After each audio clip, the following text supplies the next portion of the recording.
and Decor.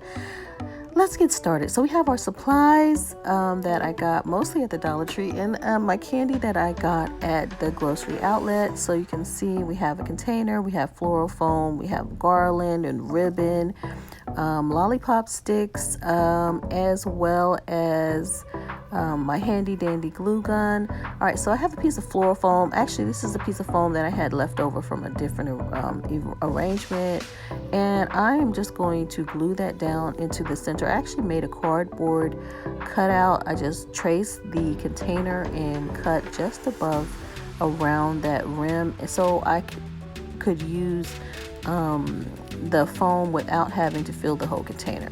Now I'm going to fill in around that foam with the garland that I picked up at the Dollar Tree. I thought this was really cute. It had different colors. It's very festive, and it's going to give a little bit of pop to the arrangement.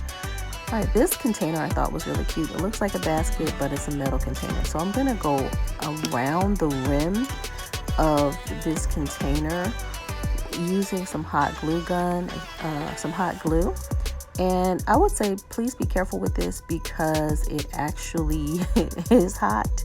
All right, you will burn your fingers. All right, so let's finish with that, and I'll be back.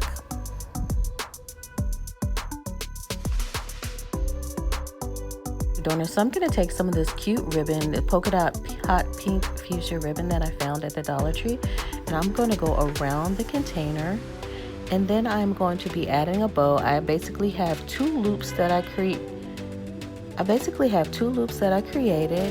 and I tied it in the center with another piece of the ribbon, and I am going to attach that to the front of the container, just for a little pop of color and a little festive spring flair.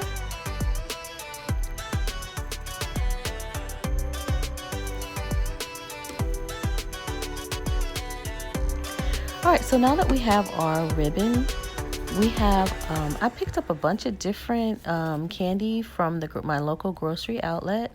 These candies were like 33 cents or something, 50 cents or 33 cents. And I'm attaching some lollipop sticks that I have from previous cake pops to the back with a little hot glue. And voila, our container is done. As always, thank you for joining me with Adornment with Adrienne. I'm your girlfriend, your auntie of lifestyle and decor. And as always, instead of saying goodbye, say hello for another time. Please be sure to click like and subscribe, and I'll see you in the next video. See you in the next video.